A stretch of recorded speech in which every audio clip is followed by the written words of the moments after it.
olha, eu estou fazendo isso, olha só o que eu construí.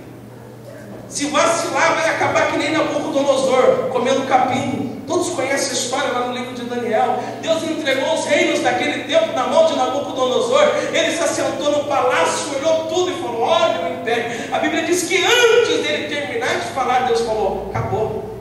Irmão, nós dependemos de Deus. A Bíblia diz: uns confiam em carros e em cavalos, mas nós fazemos menção do nome do Deus Todo-Poderoso.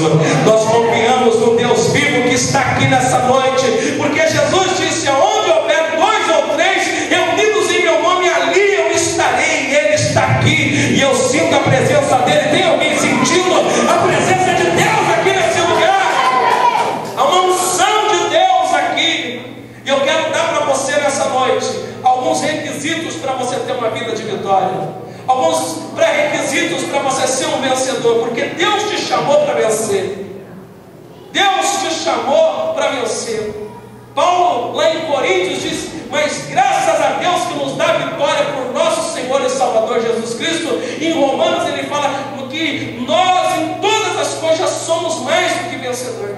E eu quero te dar alguns requisitos para você vencer, como esse homem simples venceu. Olha para o teu irmão ao lado e fala assim: Josué comia feijão e arroz, que nem eu e você.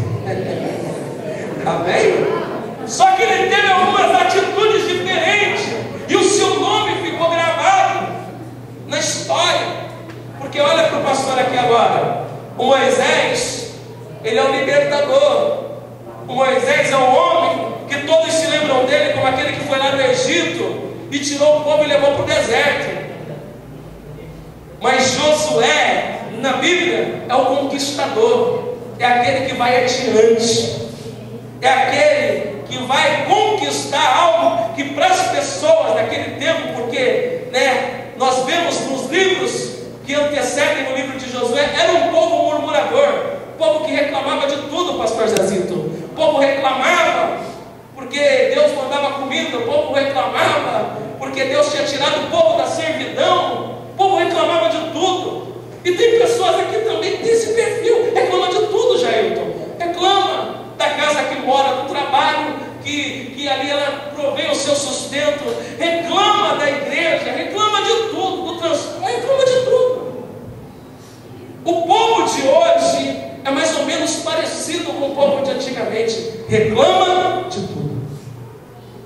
Porém, Josué, ele é marcado por quê? Porque quando o povo não acreditava, ele e Caleb disseram: nós vamos lá e vamos conquistar a terra. Enquanto as pessoas estão reclamando, levanta do teu lugar e vai fazer aquilo que Deus colocou no teu coração, e você vai ver o que Ele vai fazer na tua vida. Deixa os outros reclamar, você não. Porque Deus não tem negócio com murmurador. Se está quente é porque está quente, se está frio é porque está frio. Se a luz está apagada é porque está apagada, se está aceso é porque está muito claro. Diga misericórdia. Então, irmãos, o povo dessa época era assim. Josué, ele veio para quê? Para colocar, para trabalhar na mente daquele povo que eles podiam conquistar. Porque a Bíblia diz que 10 espias voltaram e disseram assim: olha, não tem como conquistar a terra, eles são muito grandes.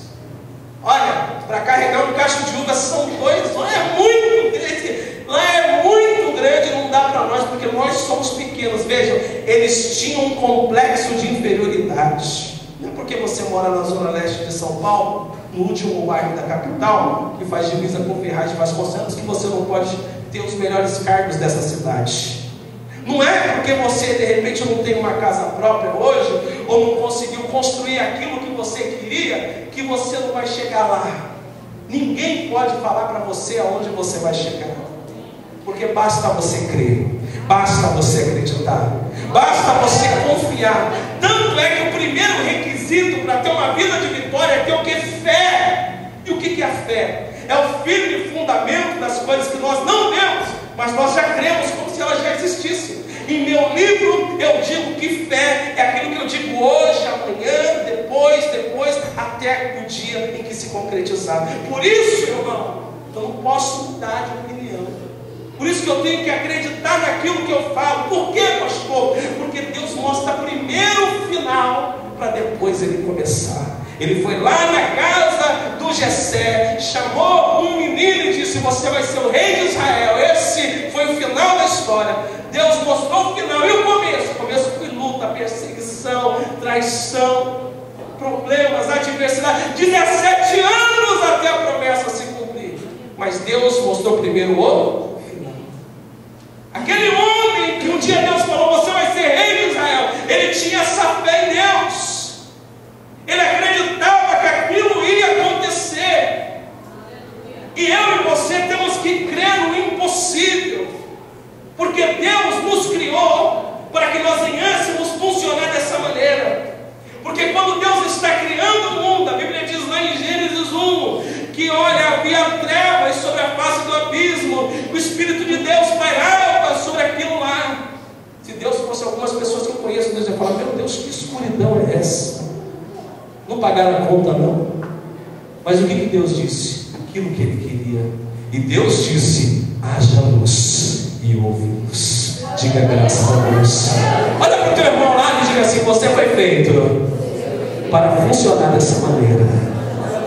Tem momentos na nossa vida que os nossos olhos, eles são os nossos o nosso pior inimigo. É o inimigo número 1. Quem é? O meu olho. Por quê? Porque o meu olho vê o quê? A realidade. Só que eu não fui feito para andar por aquilo que está diante dos meus olhos. Paulo diz: nós não andamos por vista, nós andamos pela fé. Nós andamos pela